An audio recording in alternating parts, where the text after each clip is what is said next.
Now, if I don't get elected, it's going to be a bloodbath. And it's going to be a bloodbath for the country. Jews will not replace us! But you also had people that were very fine people on both sides. Are you willing to condemn white supremacists and militia groups? Proud Boys, stand back and stand by. Please rise for the horribly and unfairly treated January 6th hostages. There'd be a lot of pardons and commutations of January 6th defendants. Yes, absolutely. Tell your supporters now, no matter what, no violence. And it's going to be a bloodbath.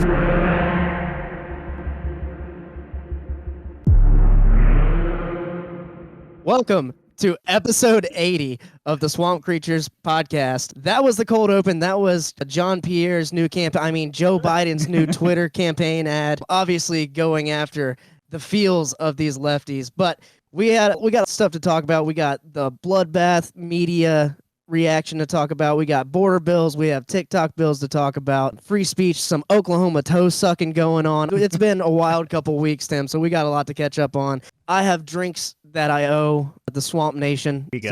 So drinking this unnamed seltzer. It's a vodka seltzer until we get any kind of sponsorship. I'm refusing the names of only I'll name local beers if I drink local beers, but that's about it. What are you drinking, Tim? Tonight, I will be finishing off the rest of this here Maker's Mark. Look, see, it automatically blurred it. You like that? There you go. I'll be finishing off this Maker's Mark, and then I'll be starting with the Jack Tennessee Honey. So drinks today. Yeah. Beautiful. I know. I have two. I know it's a 2-drink minimum, but I have more than 2 up here. We'll see what happens. Got to do an open mic later, and we don't want to be too sloshed.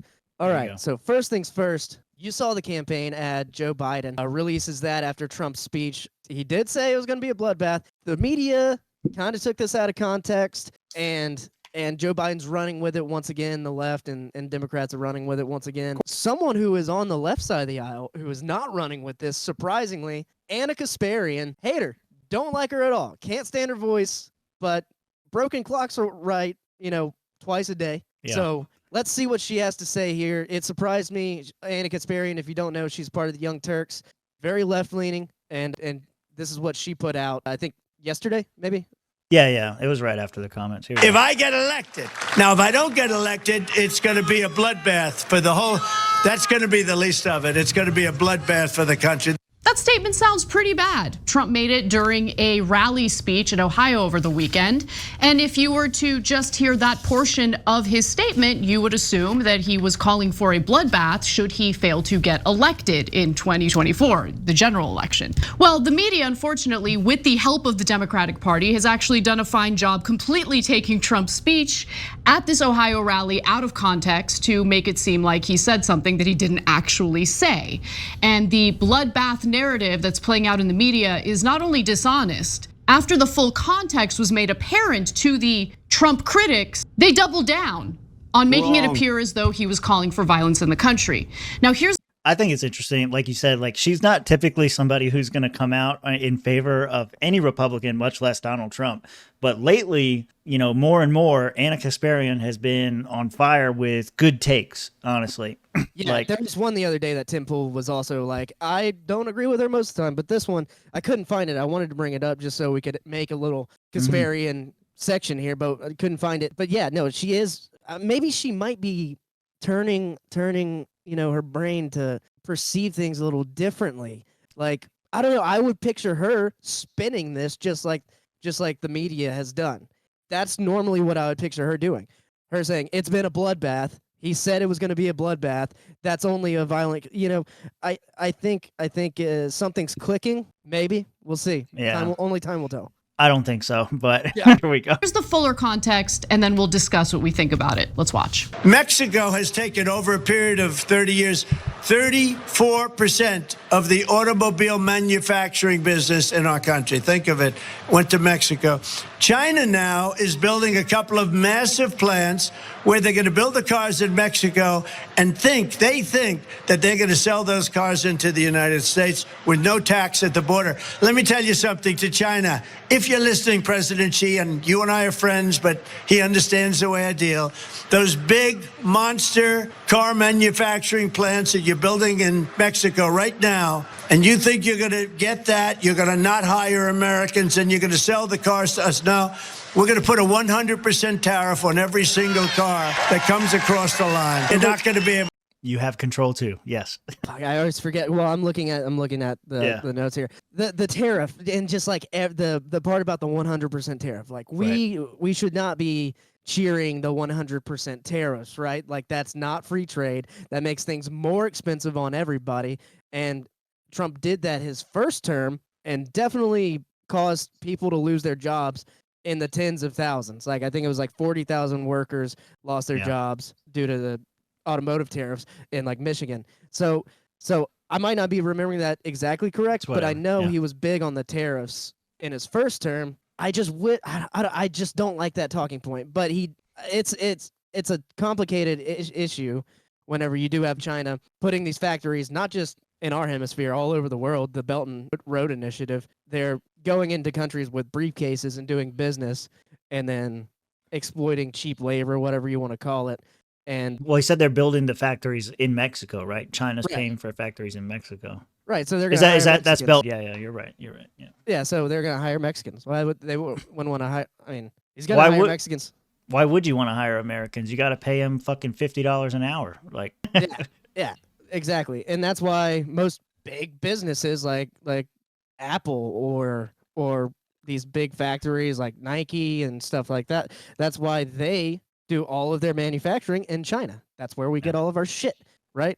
That makes sense. But I get you have to fight this influence somehow, but this is not the right way to go about it. The right way to go about it is better business policy domestically. You know, opening up more competition here in America. But that's not the main point of this whole topic, so keep it rolling. Able to sell those cars. If I get elected, now if I don't get elected, it's going to be a bloodbath for the whole.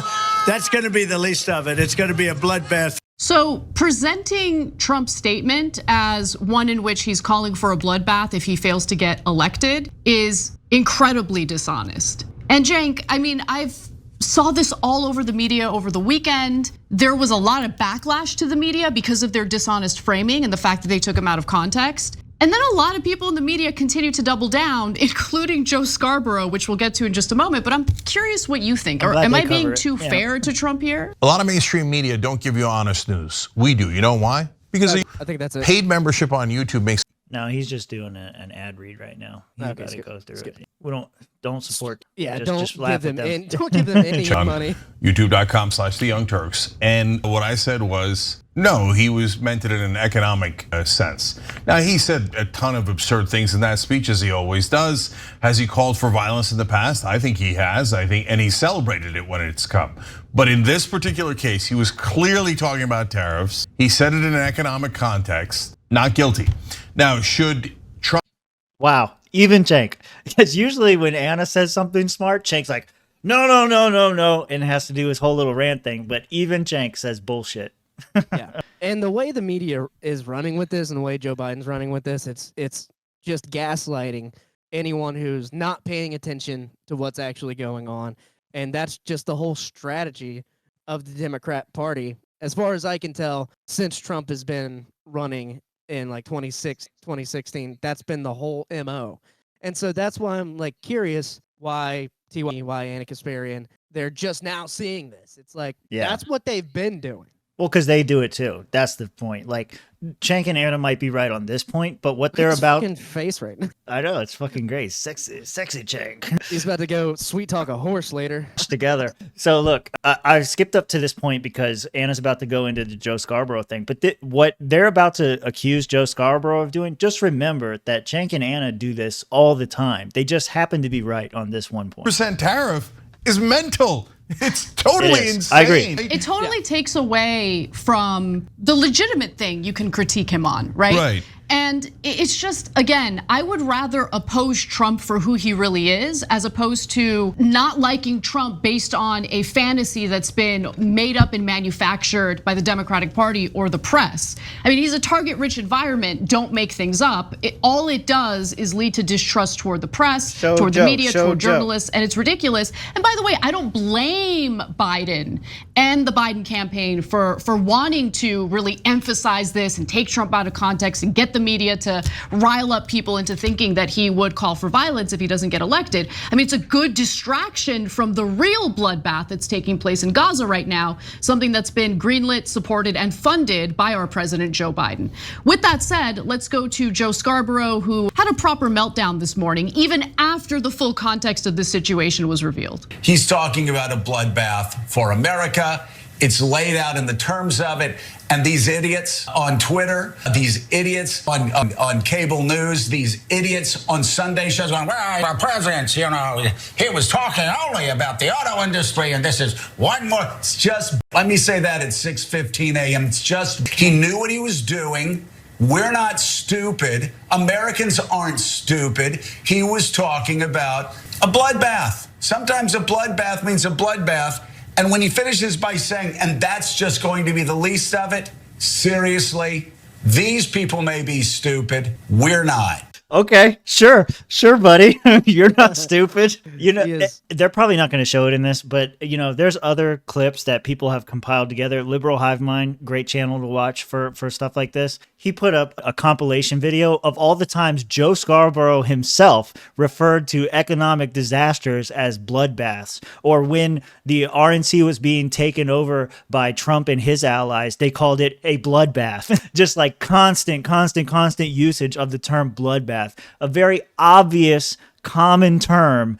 And this fucking asshole says, we're not stupid. We know what he means. There's going to be blood in the streets. Just like the cold open that we did with Joe Biden's campaign ad. It's like, oh yeah, just the Jews will not replace us. This is the same stuff. There's going to be a bloodbath. There's going to be a fucking genocide. Yeah. Not only did they take this comment out of context, they also took the two great people on both sides out of context, which has been a thing for years, right? Like people know that that's not what he meant, given the whole context of the speech and all that. But Joe Scarborough also said this. Kind of retarded. So there you go. He's kind of retarded, and he's like othering everyone else. If you actually have common sense and you looked at the whole speech in context, he's calling you an idiot, and he's calling everyone who thinks like you an idiot, and you're not. Well, I don't know if you have to get validated by watching the Swamp Creatures podcast, but you're not an idiot. Those poor souls. No, what I wanted to say, I didn't know Anna was going to say it, but you know, it's great. She said, great minds think alike. Me and Anna are on the same page. Note it. Anyway, what Anna said was actually a fair point though. It's like, you can criticize the actual policy, and that's what this whole fucking thing does. At the end of the day, people are going to look back at this story. They're not going to hear the 100% tariff. There's not going to be a debate on the 100% tariff.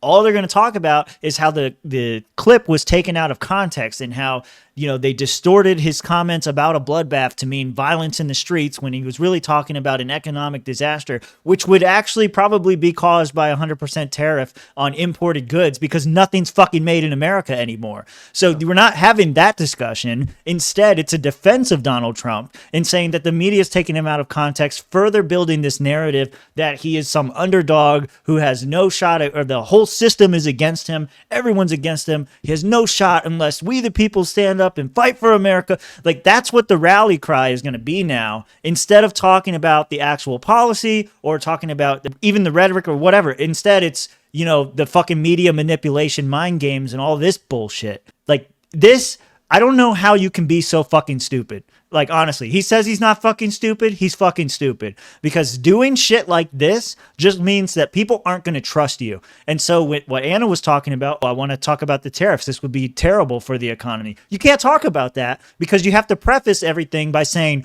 well, Donald Trump was lied about. He was manipulated. All this stuff was going against him. You completely bypass the rest of the story. And so all this does is help Donald Trump. They have to be fucking stupid or they want him to win. Like, I don't fucking know. It doesn't make sense to me. China. Yep. Completely agree with you. And Another thing, maybe we should have flowed the notes a little better instead of doing the TikTok build after the next one. Do it now, because it's all a counter reaction to what Trump's policy actually is. It's a counter reaction to the Chinese influence. And like you said, it's just going about it policy-wise the wrong way. From our view, from a free trade view, from a free market view, right? But that brings us to our next topic. I think we wrapped that one up quite well. Anna Kasparian, good job being right for once. Texas Border Bill SB 4 has passed, and this is huge news. This is a Texas immigration law that allows the state of Texas to arrest illegal immigrants for illegally crossing the border. And this is controversial because up until this point, the federal authorities were the sole enforcement mechanism to arrest and deport illegal immigrants. So this one's out of the Texas Tribune. Let's see, where am I at here? There we go. They passed it this week. So the SB 4 gives local and state police officers the ability to stop and arrest anyone suspected of having crossed the border illegally, except in schools, healthcare facilities, and places of worship. So just run to a church that's really nearby if you're an illegal immigrant. And, there's probably a lot of them in Texas. Punishments would range from misdemeanors to felonies and potential imprisonment or fines of up to $2,000. So do they not have the power to also deport them or hand them over to federal authorities? That was my first thought in seeing this, because ultimately that's going to cost you taxpayer dollars as well if you're going to keep people in prison for illegally crossing. Now they're here, and do we not deport them? That's got to be a link in the chain of this whole thing. Like, I don't necessarily think you should be spending a whole lot of jail time for illegally crossing. I think you should probably get sent back to your country. Yeah. I want to go to our favorite reporter, a new staple of the show, apparently. He's, Mr. Big Sexy Lips. I don't remember. If you can get the clip from last week where we looked at his lips and we were like, man, this guy's got some DSLs. Yeah, we'll this is a reminder to myself to put it in the edited video right now. Look at that guy. How do you think he's going to sound? You kind of set me up. Like, I think this guy, I will. Look, this what guy. Do you think? Does he have a deep voice or something? As soon as he started speaking, all I could think was, this guy has some good DSL. Good morning, Jared. The U.S.-Mexico border, as you know, has long Look been at at the lips, center boy. of this national debate over immigration. Yesterday, they in the way, dude. Blame Them lips each are other. in the way. Jared, And this guy has like no political affiliation, right? Like we don't know. He's just as a far reporter, as I know. right? I mean, he works for ABC, so you can assume, or CBS. I mean, you can assume, but whatever. Know. Don't assume his sexuality either. That's rude of you. I'm not going to assume anything. I'm not going to assume he is a diversity hire either. That's just he's a good reporter with some magnificent lips. Yeah, unfortunately, his face is not in this video, but you'll see his picture up in the top corner. So the clip, you can actually hear them smacking. Yeah, but this news actually broke 2 hours ago, or no, right now it's probably about 4 or 5 hours ago. So it was today, fresh. So this was CBS breaking it with our favorite immigration reporter. We are following some breaking news. The Supreme Court is allowing a controversial immigration enforcement law in Texas to take effect, while a lower court reviews whether or not that law is legal. Under the measure, state law enforcement has the power to arrest people accused of crossing the southern border illegally. That typically is under federal jurisdiction. Federal jurisdiction meaning that it is up to federal agencies like the Border Patrol to patrol the border, to enforce immigration law, not up to states.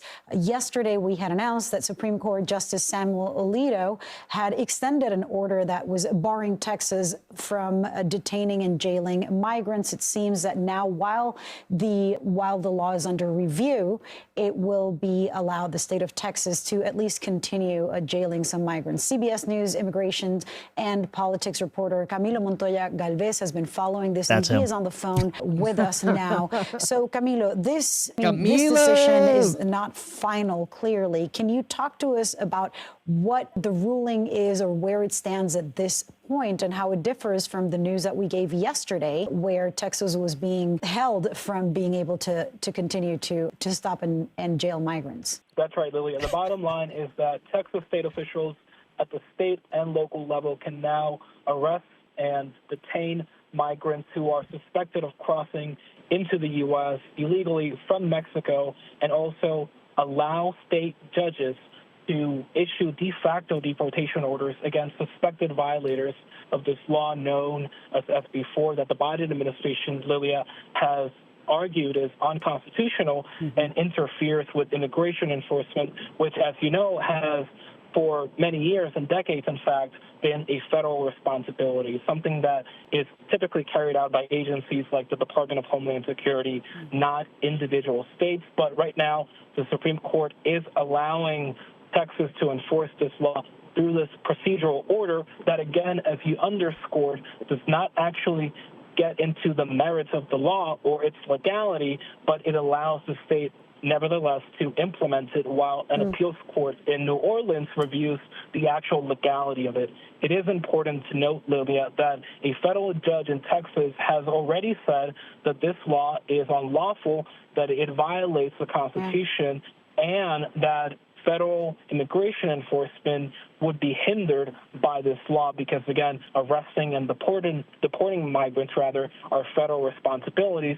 But we can kind of stop it there. That kind of gives you the whole breakdown of the story. In all honesty, I like his reporting because he doesn't show any bias. So that's what we were saying. Like, we don't really know where he comes from. We just like to make fun of his lips. But no bias, just lips. That's right. No, I think this is very interesting, you know, because I remember when the story broke yesterday, I was following a bunch of stuff and people were getting all excited, like, oh yeah, the Texas bill got shut down, everything's great. And then the next day they're like, no, Texas can keep doing what it's doing while we deliberate. Like, we're just going to let them kind of handle it for now, which in my opinion kind of shows like a bias leaning one way. Like, they're kind of like, we haven't officially come up with the reason, but we seem to think that this is okay, so we're just going to let it go. Because if it was like an outright human rights violation, they would have stopped that shit right away. They would have said, nope, put a stop on this, stop it right now. But the fact that they're allowing it to continue while they deliberate and come up with a more formal answer to the whole thing, that kind of tells me that at the end of the day, this is going to be allowed. What do you think about that, about Texas's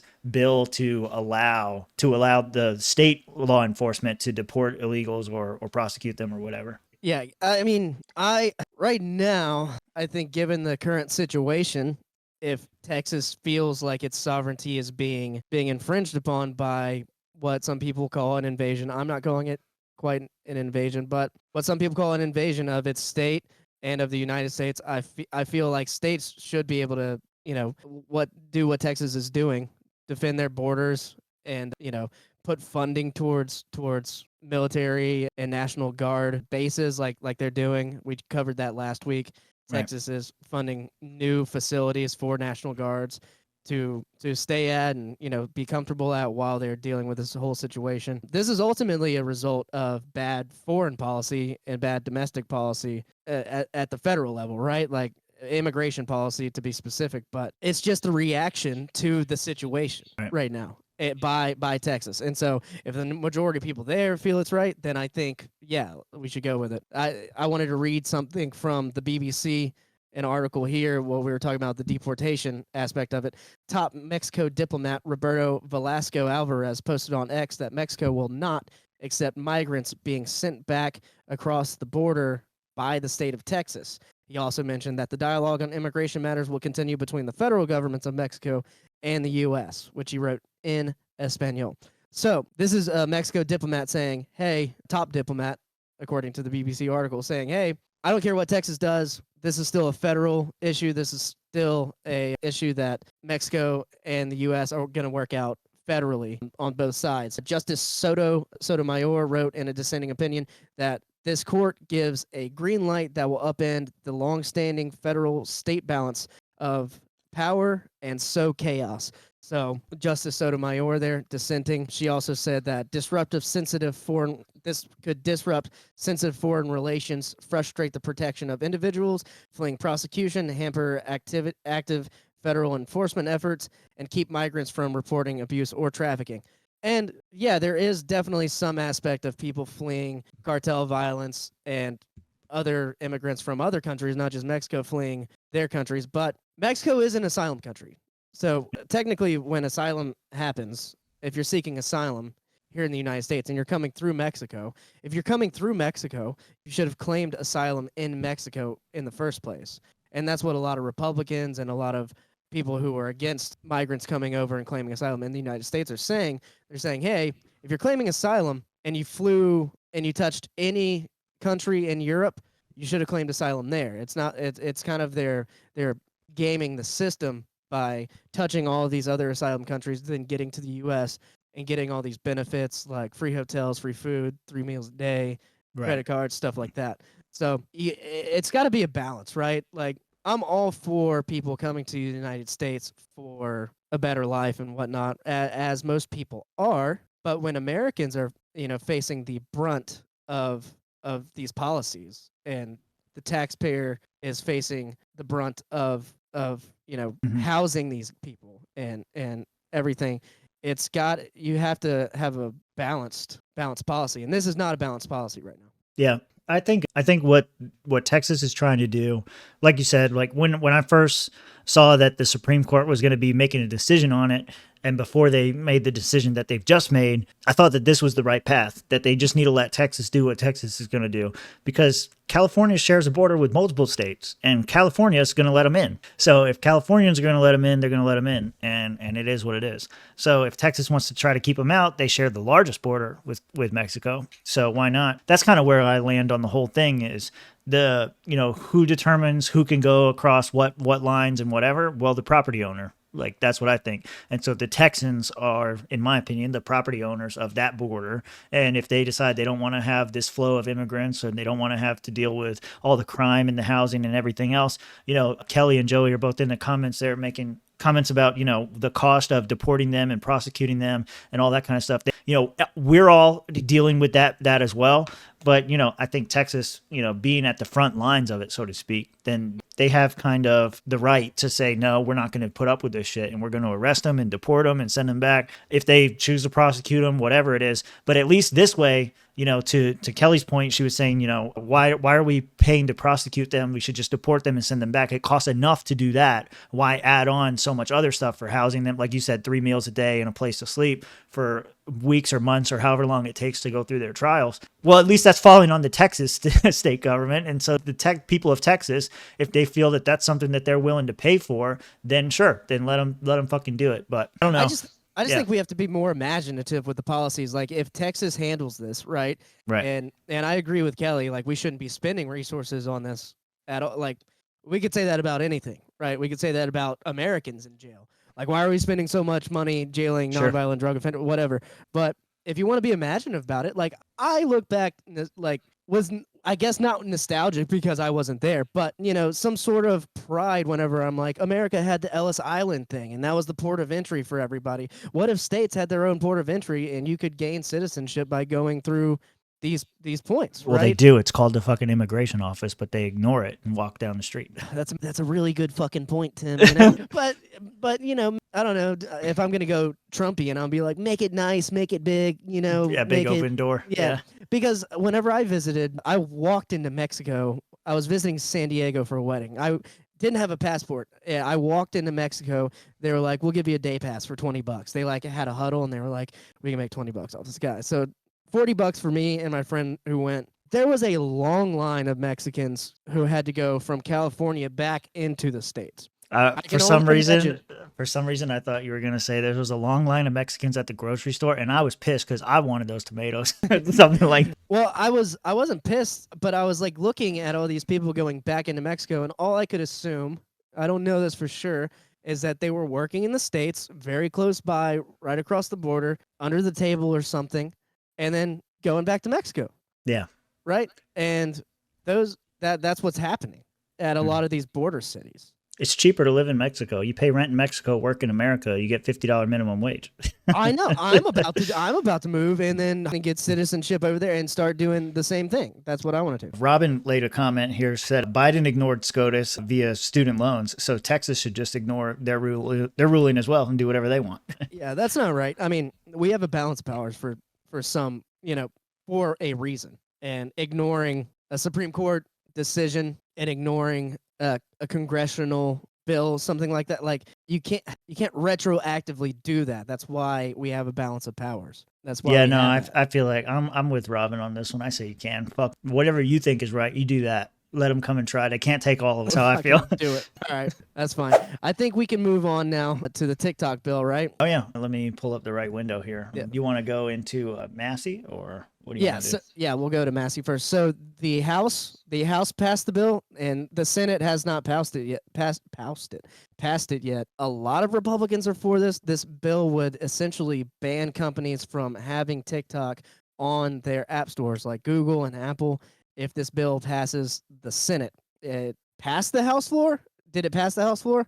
You look it up. I'll play the video. Okay, I think it did. I think it did pass the House floor. Mr. Speaker, I know the sponsors of this bill are sincere in their concerns and in their effort to protect Americans. They've described the TikTok application as a Trojan horse, but there's some of us who feel that either intentionally or unintentionally, this legislation to ban TikTok is actually a Trojan horse. Some of us are concerned that there are First Amendment implications here. Americans have the right to view information. We don't need to be protected by the government from information. Some of us just don't want the president picking which apps we can put on our phones or which websites that we can visit. We don't think that's appropriate. We also think it's dangerous to give the president that kind of power, to give him the power to decide what Americans can see on their phones and their computers. To give him that sort of discretion, we also think is dangerous. Now, people say that this TikTok ban will only apply to TikTok or maybe another company that pops up just like TikTok. But I'm trying to stop this thing. There we go. All right.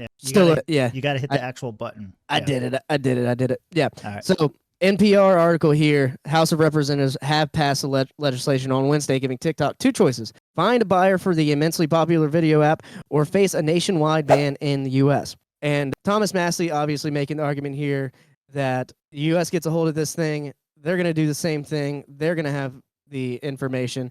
And generally, if Thomas Massey is against something, I'm going to follow his lead. He's one of the few representatives I actually like in the House of Representatives, and him, Rand Paul, and Justin Amash were all on board with this one. And for libertarians, that's like, okay, that's a good guiding light for us, right? This is why I said we should have done this one maybe in flow with the opening topic, because this is, again, a countermeasure to Chinese influence in the United States, right? And we can go to the next video, the Rand Paul. And 1 million plus Americans died. If they are willing to do all of that, why is it okay for China to own a company and have access to so much of the personal information and control of the phones of so many Americans through TikTok? Well, there is this little sticking point. It's called the Constitution, the Bill of Rights. You're not really allowed. That's Rand Paul's like, got him. Yeah. Take property from people in the United States without due process. You have to go to court. You have to accuse them of a crime to take their property. The Fifth Amendment says you just can't take stuff from people. So the company TikTok is owned about 60% by international investors, including some Americans. So I don't know that you can take someone's property by fiat. You can't just sort of pass a law and take someone's property. So this point is debated, has been debated. This past week I saw on Tim Pool where Tim was like, why is Senator Rand Paul and Massey, why are they putting out all this information saying it's not owned by China, it's owned by, foreign investors, whatnot. And it is owned by China, right? We all know TikTok's owned by China. But what he is saying here, and I'll let him get to his full point, is that there are American investors involved here. And if you're an American citizen, constitutionally, you can't have your property taken away from you without due process. Yeah. Property constitutionally. There also is the problem of the First Amendment. 180 million Americans use this social media platform to express themselves. And if the company is banned, or you say it can't have the current ownership and the company goes away, you're basically taking their First Amendment rights away with them also. I'm no fan of the Chinese Communist government. I'm the least favorite person you'll ever find, or one of the biggest critics of the Chinese government. But there's a difference between not giving them money and then an economic embargo. So while I'm not for giving China any money, giving them any research money, I'm not for preventing us from having trade with China. Trade is largely beneficial to both countries. Your points are well taken and well made. The First Amendment Fuck this guy. An issue I'll put aside for just 1 second. We'll get to it. I don't But like him. On the issue of ownership, you've taken a very strong line about espionage in the United States and what the government should and should not be able to do. Would you be okay with the U.S. government being able to demand at any time without a warrant all of the things that TikTok is going to be forced to hand over the Chinese? Everything from people's photos on their phone to their location information. Absolutely not. But TikTok is not going into your house and taking your stuff. People sign up with TikTok the same way they sign up with Google, Facebook, or any of the other big tech companies, and they do all scrape your information. So if you don't like TikTok doing it, then you want to pass a law to ban it from all countries from absorbing your information, you could. But if you're going to accuse a particular company of a crime and you're going to say that they're giving it to the government of China, one, you would have to prove that. That's an accusation. That's not something that's been proven by anyone. We know that the Chinese government does demand things, but we don't know that any information really.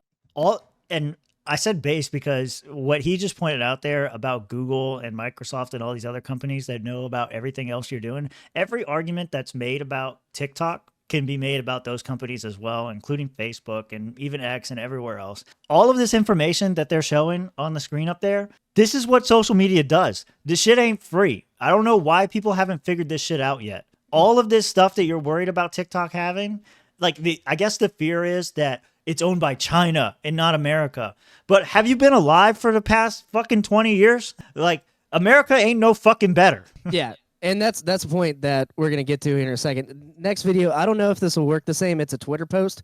So what Dan Crenshaw is basically saying is he doesn't care that the Twitter files were a thing, that there was information released showing that there was collusion between the FBI and social networks like Twitter, Facebook, and, I'll say allegedly Facebook and allegedly Instagram and whatnot to quell some stories from certain pundits and people on one side of the aisle and maybe not the other. And so he's just underplaying the collusion aspect that our government's been involved in social media manipulation. And at the same time saying, we don't want China doing this, but it's more of a problem for you, the American citizen, that your country does it. We are in the U.S. We are not in China. If we were in China, I'd be saying, this is bad. They're getting all of our data, whatnot. We're not. We're in the U.S. And it's bad, and they're getting all of our data. It is bad they're getting all of our data, but at the same time, they can't do anything with it unless they take over the United States and they're like, you've been posting Swamp Creatures podcasts, and we have a lot of notes for you. You're going to the gulag for a long time. But this is just this whole bill.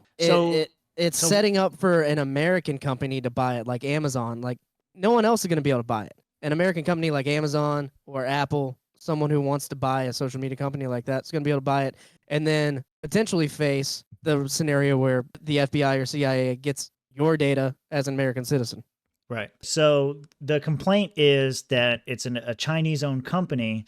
And so the bill is saying that they have to either sell it or risk being banned, right? Is that kind of where we're at on this? Yes. So what obligation does this Chinese-owned firm or whatever have to obeying American law? They fucking don't.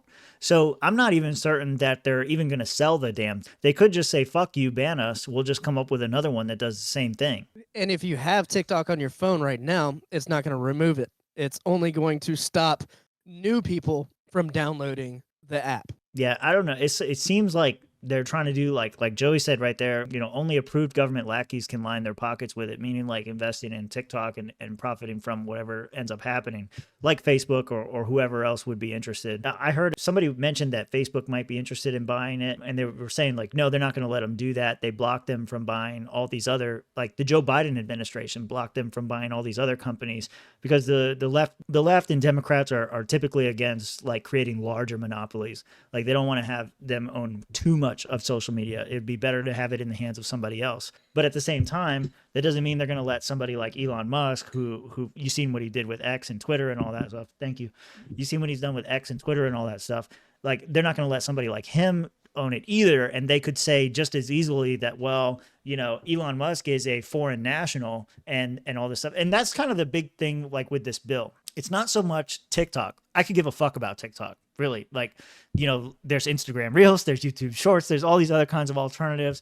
If you really want short form content and all that stuff, I'm not going to shit on it too much because I need to make more of it for our channel. But, you know, it doesn't matter to me. I don't give a shit about TikTok. But if you look at the language of the bill, which is what nobody's talking about again, you know, they're looking at, you know, all these other things and not looking at the actual language of the bill and what it does. It gives the executive, it gives the president the ability to say, this app, this company is a threat, and therefore it must be divested from or taken over by American interests, or, like as Joey was alluding to, establishment affiliated or establishment friendly groups are going to be the only ones that are allowed. Like Elon Musk might be an American citizen now, a naturalized citizen or whatever. But if this bill is allowed to pass and it's allowed to go forward and Joe Biden's reelected, he could be somebody who says, well, you know what? We've seen what Elon Musk has done with Twitter since he's owned it, and he's being really too favorable to the Russians or to whoever. And we think that, you know, he needs to divest from it. And we need to get it back into the control of somebody who's going to do what we say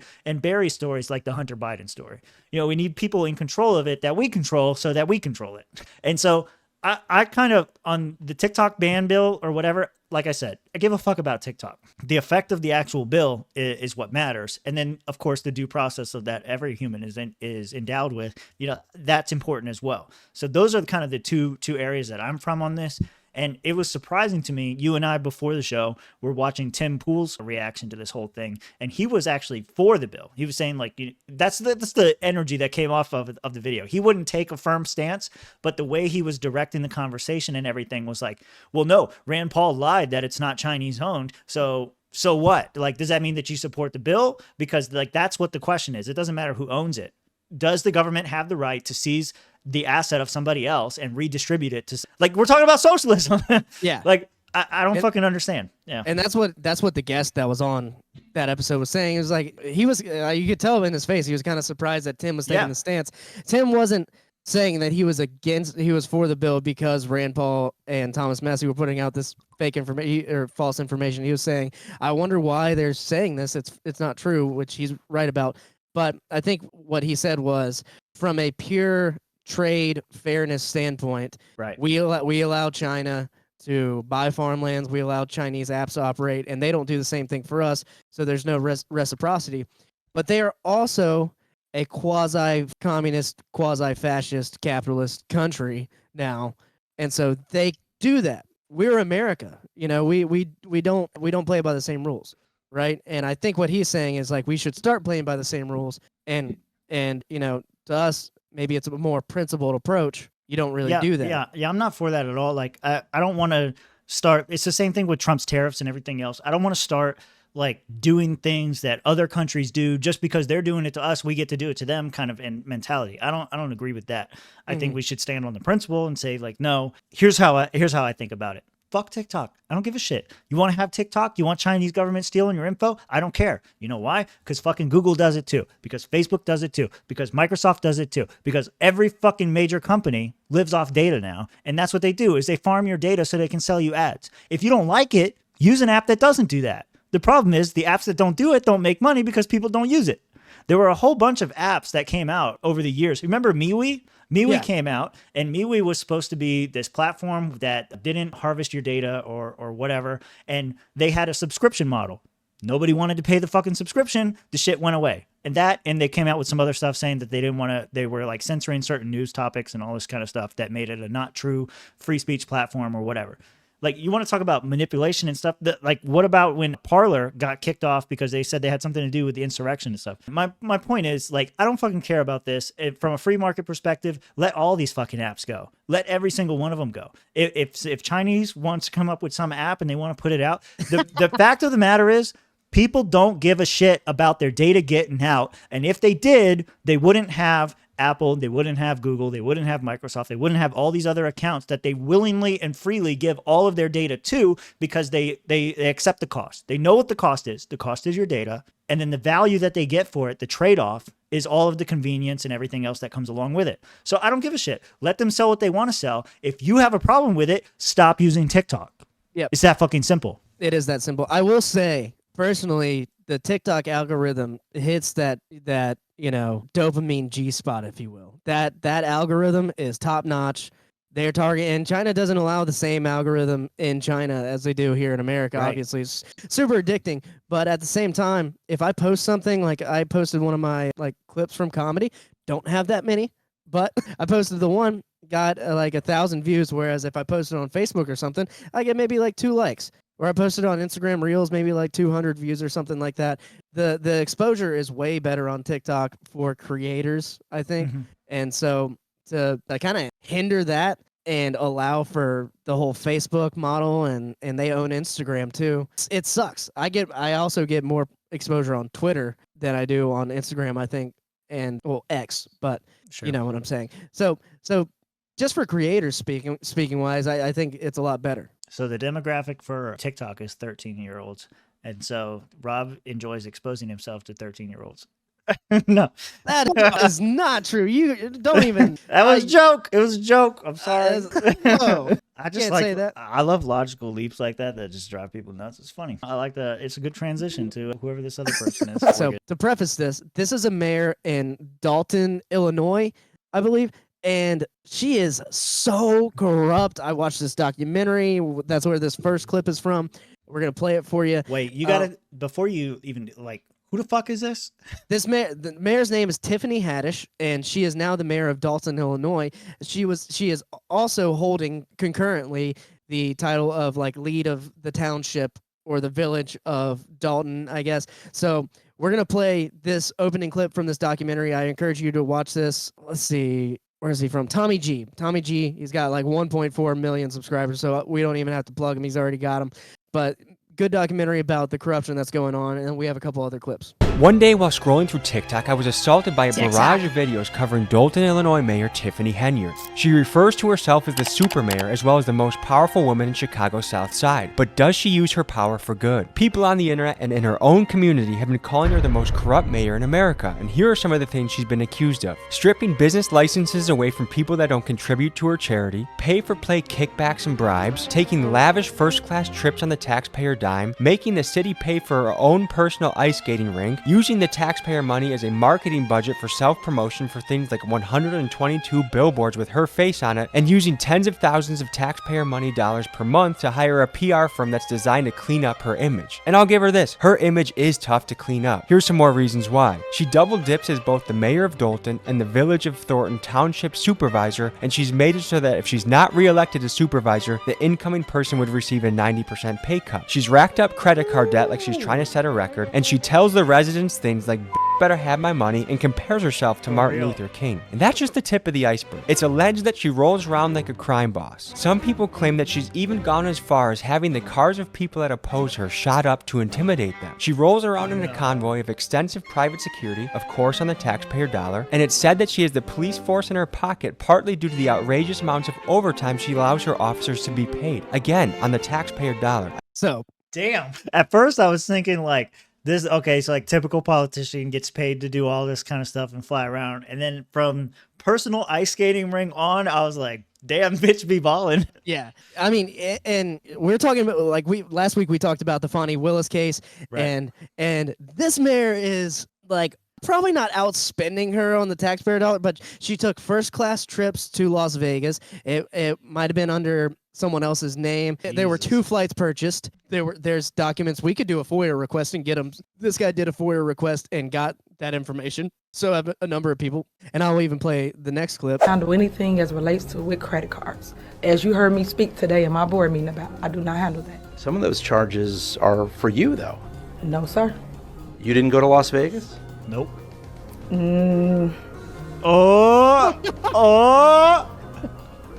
What is that? No comment. No you don't know comment. You went to Vegas. Of course I do. Did you fly first class to Las Vegas? Hell yeah. You're not going to answer how taxpayer dollars are being spent? That seems odd. I just answered it. What do you mean? I just answered your question. No, you did. You said wouldn't answer about Las Vegas. You asked me a question and I responded. You asked me a question? Rewind it. Hold up. Go back. Go back. Oops. Oh, you can go back. You can go back. Handle anything as relates to with credit cards. As you heard me speak today in my board meeting about, I do not handle that. Okay, I don't know nothing about no credit cards. I don't handle Some of those that. charges are for you, though. She didn't do nothing. Some of those charges are for you. No, sir. Wait for it. You didn't go to Las Vegas? You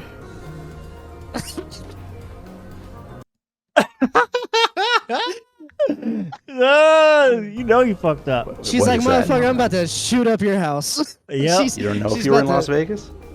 Of course I do. Did you Of course I know if I was in Vegas. fly first class to Las Vegas? Yes. Yes. Any other questions? Fuck you. Get the hell out of You're here, not girl. going to answer how taxpayer dollars are being spent? That seems odd. I just answered it. No, you didn't. You said any other questions. That was your answer. Oh my God, dude. I don't know who this mayor is, but I'm interested.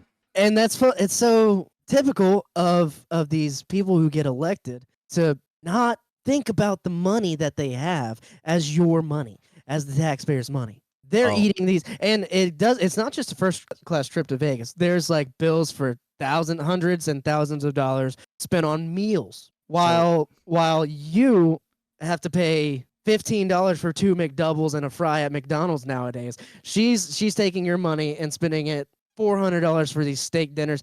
It's just the utter corruption at the local level. That's why people need to be aware of their local politics, Tim. That's why I'm bringing this story to the Swamp Nation, because Mayor Henyard is the muddiest of the muddy in the swamp. Podcast. If what they said on that, what they said in that opening was true about how she made it to where there's a law that if she's ever replaced the incumbent or the next person would lose 90% of the salary, like that's a huge incentive to keep competition out until that law is repealed. No one's gonna fucking run for that. Like the local offices pay the least. And That is technically true. The what had happened was she took over originally from someone who was fully serving a term. So when that happened, technically she got to inherit that salary.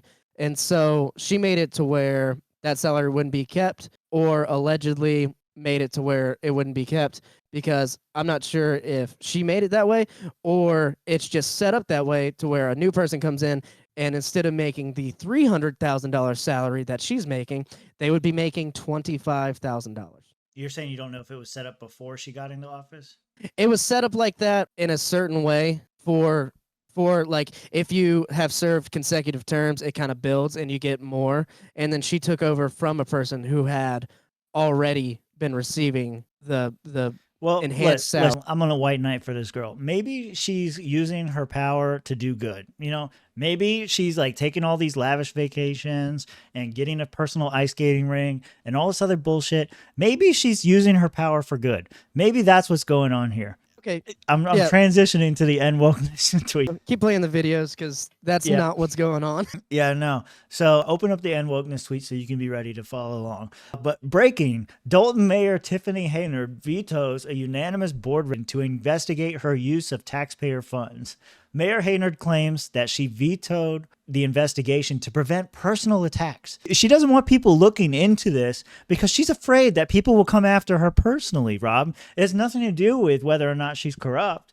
She has come under fire in recent weeks for using taxpayer money on lavish trips, a $1 million giveaway, a $1 million police detail because she's so afraid of personal attacks, and a salary of $287,000 a year. All right, well, what she does with it, okay, I'll say first of all, what she does with her salary, I don't give a fuck. All the rest, though, bitch. Yeah. All right, ready? 3, 2, 1, play. Tonight, the Dalton mayor vetoed a resolution passed by the board to investigate her spending. Last month, the board passed a resolution that required we started Henyard like to turn right in at the same time. village's This is good. financial records and called for an investigation by the FBI. Now, several Fox 32 reports have uncovered multiple allegations of corruption in her capacity as mayor and as Thornton Township supervisor. The mayor took issue with what she called attacks on her. As you can see, our village, our community, we are under attack. It's a shame that people can come to meetings, just tell one-sided stories and not get the entire side of both. Night. Excuse me? We being attacked. We being attacked. We being attacked. Bullshit. Just you, bitch. How do you just shut it down? Like, there's no other area. Like, she has to investigate herself? Is that it? Yeah, I mean, that's ultimately what government officials always want. They're like, look. Well, no, like she shut down. she has the ability to shut down an investigation against herself. What happened to checks and balances? Where is the Justice Department or whatever the fuck in this area? Completely absent. And so not only that, just to top it off, because I want to get through this because we will be, I'm sure there's going to be more news coming out of this. I want to play the next video. So not only is she doing all the things that you've seen in the clips, allegedly, she is also allegedly shutting down businesses that are not contributing to her campaign or to her mayorship. Is it coincidence or retaliation? Both of the Dalton bars that were raided and shut down last night, we visited the day before as part of our ongoing investigation into allegations of political corruption in Dalton. They just rushed in here, put police at the front of the door like they was doing a raid on the drug house or something. A team of Dalton police officers raided and shut down Pablo's Bar and Cafe and Rinky's Bar and Cafe, both located on Sibley, about a block apart. Everything going peacefully, nothing going on. It's like 10 police cars came in and they start pushing customers from here. And he said, if you don't leave, we're gonna lock you up. Employees and owners say it's part of an ongoing campaign of harassment by Dalton Mayor Tiffany Henyard that is costing jobs and money. Their business licenses have been stripped by Dalton, but they've continued to operate with a state license. I have like over 23 employees. They work from the local township. Now, end of the day, all the employees, they're gonna lose their job. It's ridiculous. We all have mouths to feed. We all have that shit ridiculous. Kids. They're not giving us no explanation. On Monday, we visited both Rinky's and Pablo's to ask about allegations their licenses were being held up for political reasons. Then last evening, we broke the story that FBI agents have questioned at least a half dozen people, including business owners, a former Dalton employee, and an elected official as part of an investigation into Mayor Henyard. Less than 2 hours after our story aired, police raided the two bars. Less than 2 hours after their story aired, the police went back and raided the bars again. Listen, Rob, the news read the story and the government took action. They just act that fast. Yeah. Someone seen you go in there, and then 2 hours after your story airs, that police are at both of these establishments. Dalton trustee Tammy Brown says she believes the raids are meant to send a warning to others not to talk, and she believes there's a reason so many Dalton businesses are having trouble getting their licenses renewed. I'm sure that they were asked to donate, make a donation, and most likely they didn't make a donation. So you don't get a chance to stay open if you don't pay the Queen's ransom. Now, tomorrow evening, there will be a special public meeting of the trustees who are opposed to the mayor, in which they plan to take action on the village's finances, getting access to Village Hall. They've been locked out, and welcoming that investigation by federal agencies. And she did have a meeting where, like, taxpayers weren't paying into something, and she played Bitch Better Have My Money by Rihanna. This chick is a gangster. I support everything that she's doing. It's amazing. I think this story needs to be front of the headlines in every single newspaper in Illinois. And it's so close to Chicago. That's my thing. Yeah. Gotta stop voting this way, guys. We gotta stop doing this to ourselves. They just like the show. That's what it is, man. They like the shootings. They like the mayors. They like it all. I love it. I'm in favor of all of this. This is because you don't live there. I know, exactly. But this is the most entertaining story out of a small township you're ever gonna get. I'm in fully support of Mayor Henyard continuing her reign of terror as mayor. And I hope we can continue to cover the story, Tim. You know, I foresee in our future an orange jumpsuit. It seems like, I don't know, I haven't followed the story at all, but based on the coverage, they're hot on the trail and they're gonna catch. There are also allegations of sexual misconduct and sexual abuse. What? No, women do not sexually abuse men at all. That doesn't happen, Rob. I didn't say women. I didn't say Mayor What? Henyard, but she's allowing people? No, well, what are you saying? What are you saying? Allegedly. Yeah, allegedly stemming from that Las Vegas trip, there was misconduct. We don't know who, but that case is ongoing, and that's the newest development in this whole saga. And we have a clip from Mayor Henyard speaking about buying first-class tickets to Las Vegas. Fucking do it again. Okay. Yeah, no. The other thing is she is using the police as kind of she is paying overtime rates that are absolutely abnormal. One officer received 303 hours on a biweekly paycheck, totaling in about approximately $13,000 for his one biweekly paycheck. And so she's kind of using the local police and private security as an arm, as like a Gestapo for her own enforcement. Yeah. And she has also purchased a Chevy Tahoe, I believe. That was like 50 something thousand more expensive than the listing price, like with all the fixins, if you will. This is amazing. I do hope we get to follow up with the story. I want to see the mugshot. They're gonna tell her, ma'am, you have to remove that weave. We can't get And that weave is a good weave. She has paid fine taxpayer dollars for that weave. And you know what? If the taxpayers want to fund it, go ahead. That's the whole thing, right? You get what you pay for. They're putting on a show. You elect your leaders. She is elected and appointed.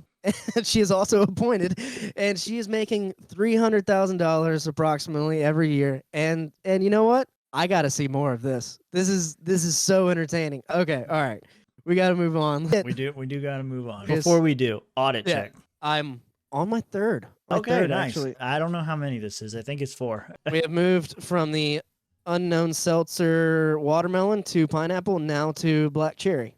Okay. All right. Cool. I just had to do an audit check. You know, we got to keep our people honest around here. If we're paying for it, we want to see the results. I'm trying to make up for at least a couple of shows. And when me and Mitch were doing the show, we didn't really drink that much at all, if any. Mm-hmm. So we're back. We're getting back to our roots. Yeah, we're doing good here. So, all right. So we covered Mayor Tiffany Henyard. What's this other one? This Jordan Peterson clip thing.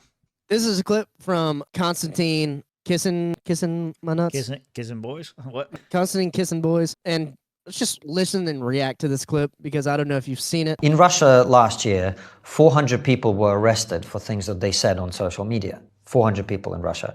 Obviously, this country is very different. How many people do you think were arrested in Britain for things they said on social media last year? Go on. Take a guess. I have no idea. 3,300. Look at his face, dude. Arrested for what they'd said on social media. What sort of things get you Well, arrested? one example I give in my show is there was a young woman from Liverpool called Chelsea Russell. And people can look this up. Her friend was killed in a car crash, 19-year-old woman. And she posted the lyrics of his favorite song on her Instagram. And there was a rap song, so the lyrics contained several instances of the N-word. She was arrested, prosecuted, found guilty, given 500 hours of community service and a fine, tagged, and for a year she was under 8 p.m. to 8 a.m. curfew. My goodness. In Britain. In Britain. In 2018. In Russia last year. Wow, dude.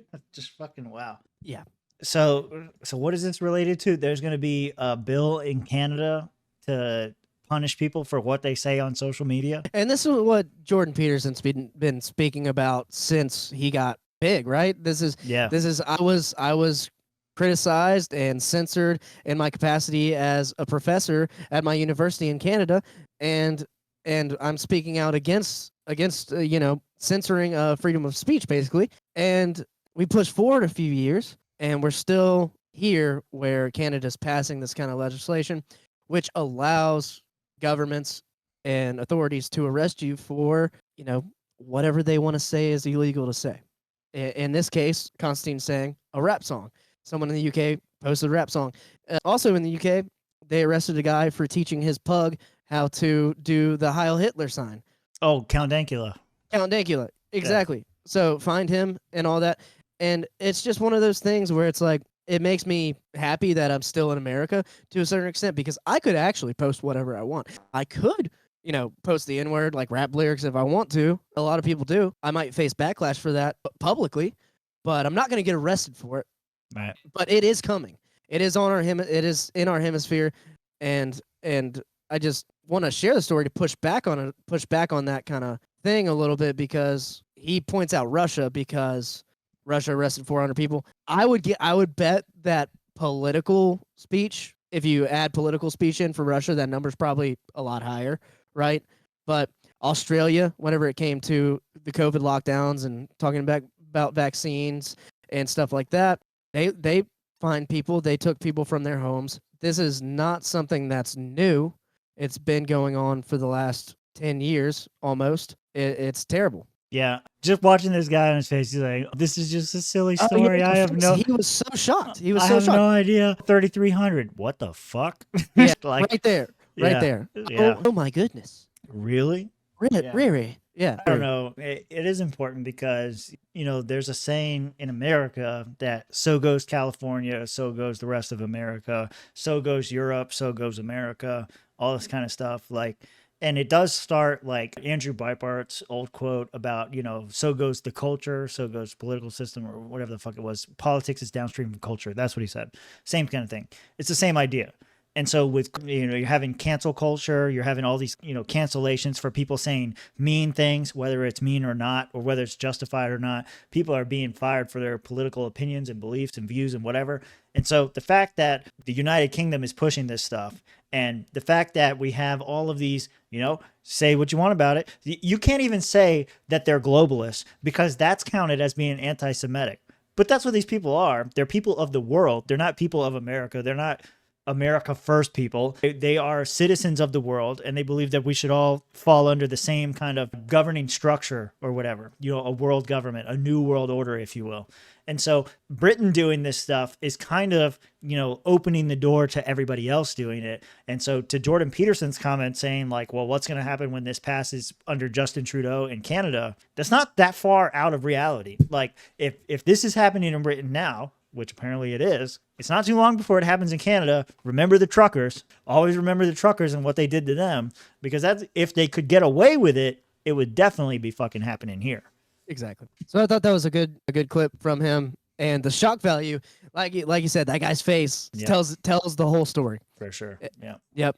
And we're not far from it happening here, and you just got to push back against this kind of stuff. Okay, I think one last clip. We'll end on a lighter note. Oh yeah, sure, okay. I don't know what's been going on at this Oklahoma school. They've been doing this fundraiser for where kids. They were saying kids suck on other kids' toes to raise fundraising. They suck like some other stuff, but they're not other kids. They're actually sucking on the teachers' toes, and it's absolutely disgusting. Are you ready for it? Yeah, I'm ready. I'm ready for it. This one's 10 minutes long, so we might have to actually do some pauses. So you just this is also from InfoWars, Alex Jones. So hey, you were laughing at me the last time I pulled him up, but I told you every once in a while you get some. Oh no, shit. I mean he's right more than the mainstream media's right. More than Joe Scarborough, at least. Yeah, more than Joe Scarborough. Children sucking and licking the feet, and they go, "Oh, it's other children." No, it's not, ladies and gentlemen. We have the raw footage. We're not going to show little kids' faces. But these are adults that have made big donations. They go, oh, well, it raised $150,000 to have children lick and suck their feet. It's unsanitary. It's disgusting. It's degrading. And the parents said they weren't told. The parents shot multiple videos of it. And at first the school district said, we don't authorize this. Now they're defending it. So it seems like there's no level they won't sink to. It's like Chase Geiser said on his X account, if he found out that one of his kids was sucking people's feet for money, he'd be in an orange jumpsuit. Okay, Fox News, they're locally. And these, again, look at those. Those are adults having their feet sucked, ladies and gentlemen. And those are middle school and elementary school students sucking and licking their feet. This is degrading. This is mind control. This is what the left wants to do. That's fucking wild, dude. And I guess he's running it as an overall story, the grooming. But like this whole story, I would encourage you to go look at the video. It is concerning. It is concerning because as a kid, you're very impressionable. And so, yeah, you see these rates that are going up in all these subclasses and subcategories. Why is that happening? Maybe it's because at a young age, we're it kind of, if you take this word for what it is, indoctrinating children at a young age. And they don't know it's wrong. They don't know that like sucking the toes is wrong. But as an adult, as a teacher in the school, you should know it's wrong. I feel like maybe I raised my daughter better, but I think if I told her to suck somebody's toes, she'd be like, ew, gross. I'm doing that. It's weird. Right. But if it's like a 9-year-long standing tradition at your school for a fundraiser, they're like, it's embarrassing, it's fun, and they sell it like that as a kid, and you get like 500 kids. I don't know how many kids are at the school. You get like however how many kids are at the school. You're like 500. Is that what you said? 5,000. Try 5,000. 5,000 at the elementary school, whatever. I mean, my high school graduating class was like 300, and I think we had like 1,000 kids at Because school you live high in school. Podunk nowhere. You live in Podunk nowhere. Well, you used to live in Podunk Yeah. nowhere. I don't know where you live now, but I mean, I don't know Yeah. what size of city you live in now is, but Yeah. No. what I'm saying is it's kind of entrenched, right? Like, Right, right. like If everyone it else could be is doing sold. it, you're gonna do it. Yeah. Exactly, the whole Nazi argument. I was just like, while you were talking, I was going through these articles. So I remember this because he's like, I got the documents. Okay. I got all the. I remember this story about encouraging masturbation. I remember there was a story not too long ago. They were encouraging pleasure rooms at schools where children could go in okay, they were called like pleasure rooms, like this room where kids could go to experience sexual pleasure. And then the worst part about it was like, you think that's bad enough, but it was either unassisted or guided meditation, like straight up, give me a room to fuck this kid. It's what they're like making. And so I purposely avoided that story. So when I see this stuff from like the Bill Clinton era about encouraging masturbation, like I'm sure it's going to be the clip that he plays because he plays it all the time where he's like, we got to reach down and help them. Like that's the kind of stuff that they were saying back then in the Bill Clinton stuff. I remember it because I watched a lot of Alex Jones and like he always brought this up. So I'm sure that's what he was bringing up there. But then you go through these, like just read these headlines. Kentucky Democrat suggests child sex dolls could protect kids from pedophiles. It gives them a release. Kentucky Democrat proposes sex dolls for pedophiles.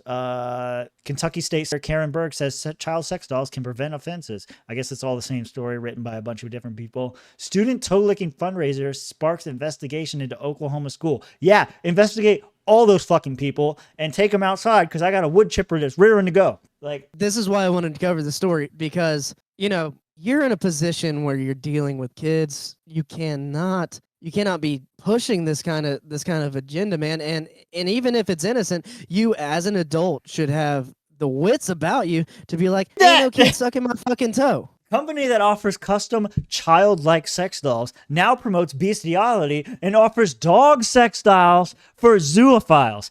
Where's the horse? Jake Uger needs to be. You beat me to it. I was about to say this sponsored by the Young Turks. Yeah. Jesus Christ, dude. What? Yeah. Society. Look, we're all gonna burn. We're all going to hell. It's fucking over, dude. It's fucking over. That's what I said. That's why I said that whole video is wild. But like the whole Oklahoma thing, that's under investigation now, and we'll see what happens with it. It's all sick. It's all perverse. And here's the thing about teaching kids how to masturbate: they fucking figure it out on their own. You don't have to do that. I figured it out. Tim must have figured it out. He's got 2 kids. I must have figured it out. Yeah, dude, you figure it out on your own. And I don't know, like whenever I was in 5th grade, I'm writing a bit about this for comedy. Like when we did our first sexual education class, it was just about like the bodily functions. And we had our PE teacher there kind of being the main person. And he was like, the size of your penis determines how much of a man you are. Like that, they're not even qualified to be teaching anyone about this kind of stuff. So like, and to go along further in the bit, they just told us that we were gonna ejaculate, which is a funny for like a 5th grader. You're like, that hits hard as a 5th grader. Erection and ejaculate, you're like busting out laughing in class. Like awkward silence and you bust out laughing. But they didn't tell us how to come. Yeah. Because it would be fucking weird. Yeah. They were just like, you're gonna come in the boys' class. And then like I can assume like in the girls' class, they were like, You might. Don't let them come. Don't let the boys come. But like, yeah. Like I think I remember they just talked about periods and they gave us deodorant, which was good enough. They were like, you're going to come and you're going to stink. Put this on your armpits. And if you got a small dick, you're not a man. That's basically what they told us. And I'm not saying that was adequate, but I'm also saying that sucking toes is not cool. Good. The real answer to this is what Joey said earlier. Homeschool your kids at all costs. Whatever it takes. All right. I think we're at the end of the line, right? Yeah, I think we might have made it. Yeah, fucking crazy ass show. Good stuff. Yeah, no, thanks for listening. Definitely like and subscribe. Follow me on X, Vincent Comedy. I don't have any comedy dates coming up, but I'm hitting open mics, working on some new stuff.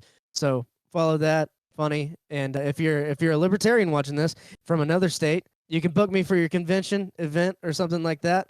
Definitely cheaper than a lot of these other comics right now because I'm up and coming. So do that. Awesome.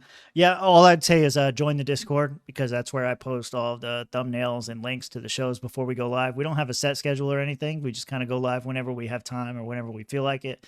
Trying to get back into a more regular routine and schedule. So join the Discord. Link will be in the description below. Yeah, that's pretty much it. Thanks for watching, guys.